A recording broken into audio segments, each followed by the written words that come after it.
Some of the toughest bosses out there you're fighting for hours, and then some you can beat pretty quick. Hi folks, it's Falcon, and today on Gameranx, 10 hard bosses you can kill in under 57.1 seconds. Starting off with Ceaseless Discharge from Dark Souls. Here's one of the more infamous boss tricks out there. After struggling through the nightmare that is Blight Town, you'd think the game would give you a little bit of a breather, but obviously it doesn't. It's Dark Souls. I mean, that's what we're talking about, a Dark Souls game. And this area is filled with lava, and the only way you can get through it is by taking on this big nasty. Trying to fight this thing can legit be kind of painful. It takes a ton of damage, it can kill you with only a few hits, and good luck even knowing what its attacks are supposed to even be at first. The thing kind of flails around and suddenly you're dead. There's an easier way to deal with this big lava blob though. All you have to do is get its attention and then run back to the door. That's it. Just hug the fog door for dear life and this thing will follow you. Now normally that would be a bad thing, but in this case, that area happens to be next to a gigantic cliff, which this thing will fall right off of when it tries to pursue you. Like, for being one of the biggest and most intimidating bosses in the entire series, it's not too bright. Actually, fighting this guy is a pain. Such a pain, in fact, that this trick is the way most people probably experience this fight at this point. Like, I bet half the people who play Dark Souls don't even know what attacks this guy uses normally. That's how ubiquitous this trick is. So while it is a really good trick, it's something literally everybody who knows anything about Dark Souls has already heard of, so that's why we're starting off with it, putting it at number 10.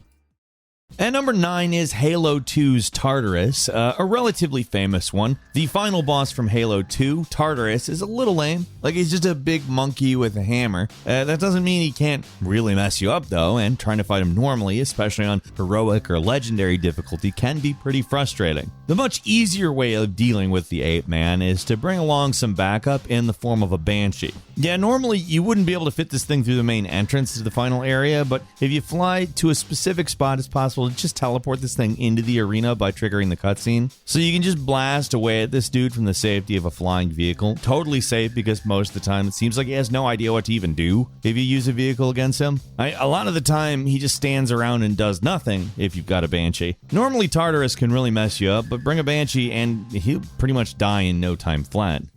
At number 8 is General Rom from Gears of War. That Halo 2 boss can be really annoying at times on harder difficulties, but General Rom is just straight up sadistic on insane difficulty. He'll turn you into mulch in like seconds. So while this strategy is a little cheesy, it is way better than the alternative because it's basically just a coin flip whether your level die trying to fight this dude normally. The actual trick's incredibly simple. You just enter a boss arena and dash forward to this concrete block right here. It's got to be this specific one, like for some reason planting Marcus here will confuse Rom every single time. So you just blind fire at him to get his attention, and most of the time he'll just stop in front of this pillar and stand there. Normally he'll chase you, and eventually he may start doing that, but as long as you stick to this pillar and just rotate around, he never seems to be able to get to you. This little trick transforms one of the most frustrating bosses of all time, especially if you're playing on the harder difficulties, into a total pushover. Just never expose yourself, and there's really just not much you can do. The block's just too powerful.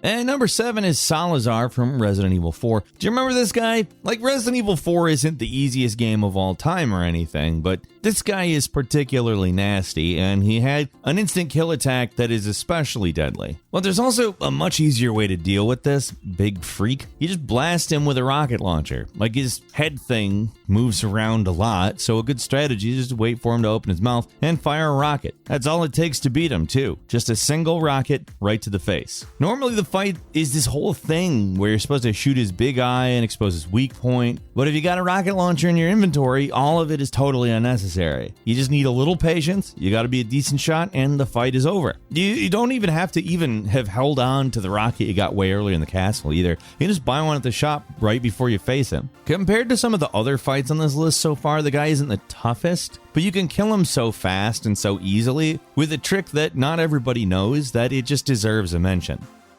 And And number 6 is Halo 5's Guardians, another Halo game and another boss trick. We used to think that Tartarus was kind of a disappointing final enemy, but that is really nothing compared to the final fight of Halo 5 Guardians. It's just the Warden again, a boss you fight multiple times throughout the campaign, but there's 3 of them, and they were tedious enough to fight the first few times you dealt with them, but by the time I got here, I was pretty ready to be done. That said, this little trick allows you to incredibly easily bypass these guys. You just have to have the ground pound equipped when you enter the boss arena, then get on a jump pad that sends you flying to the other side of the arena. Once you're in the area, you should be able to ground pound onto a raised platform that these guys spawn from, and from there, you just walk forward and trigger the ending. Yeah, it doesn't quite count because you're not actually killing them, you're just skipping them, but I like to think that they just died from shame after Master Chief just totally ignored them. Nah, it's fine, guys. We don't need to do that boss fight. We've already done it several times. This isn't enough of a variation for me to care. Roll credits. And number 5 is the final boss from Siphon Filter, an oldie but a goodie. The last mission in the original Siphon Filter is just a huge pain. You're on a really tight time limit that practically forces you to play perfectly if you want to get through this one alive, and of course with a game this old, the checkpoints are not particularly forgiving. When you get to the final boss, you're expected to have a straight up shootout with the dude, but for all the pain you went through there, you deserve a little bit of a break. So instead of trying to fight this guy head on like normal, just kill some of the guards that are there. You see, they drop gas grenades when they die. You just pick them up, toss one to the boss, and a single gas grenade is enough to kill him instantly. Siphon Filter in general can be like super unforgiving, even by PlayStation 1 game standards. So being able to kill the final boss this easily is pretty satisfying. And number 4 is Naval Piranha, one that I just totally forgot about from Yoshi's Island. This game is a classic for good reason. It's just a great game all around, as long as you get past the crying baby Mario sound. And one of the more intimidating bosses is this big piranha plant called the Naval Piranha, whose weakness is navel, their belly button, naturally. Yoshi's Island isn't like a total ball buster like a lot of the games on this list so far, but this guy's definitely one of the tougher bosses in the game. So if you want to avoid fighting him completely, there is another way. All you have to do is very carefully get onto the boss's platform, stand on the far edge, and slowly sneak forward. Then the tiny non-transformed version of the piranha plant will appear on screen. So all you have to do, just shoot it with an egg. That's it. You instantly win, no fight necessary. Mario games almost never have these kinds of tricks in them either, so this was a pretty fun find. I kind of wish I knew about it back the first time I played it, because this was a tough boss back then. And number 3 is the minigun hunter from Bloodborne. Not exactly a boss, more of a mini-boss, but for some people he's much more difficult than the actual boss of this area. If you played the game, you definitely know who we're talking about. This annoying as hell hunter who's manning a minigun at the top of a tower in the old Yarnum area, and trying to deal with him is just a friggin' nightmare. Because when he's not shooting at you with his minigun at long range, he's blasting at you with shotgun shells at close range in this tiny area where you actually fight him. Trying to take him on in a fair fight can be incredibly frustrating. So there are at least ways to cheese him. If you want to kill him fast, there's 2 options. Either rush him and attack him to push him off, or lure him into jumping off the ledge. To do that, you get his attention, stand on a ladder, poke your head out till he sees you, and then slide down and wait for him to just drop to his death. Why he doesn't want to take the ladder down, I don't know, and I don't care, because it makes it a lot easier to fight this guy. Like, seriously, he is not worth the effort of fighting him for real. And the run back to fight him again if you die is just like beyond obnoxious, so just kill him as fast as you can.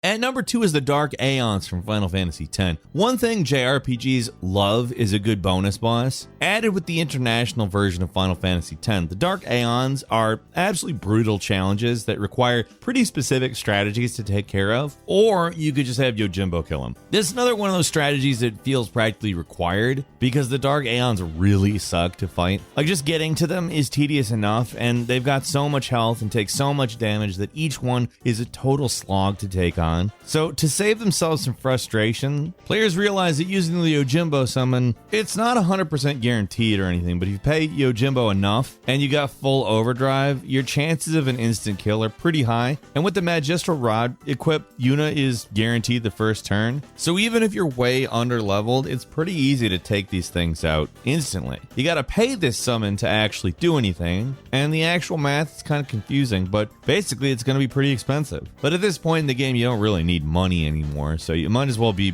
pretty generous. With this trick, you can actually turn some of the toughest bosses in any Final Fantasy game, these dark aeons, into total jokes.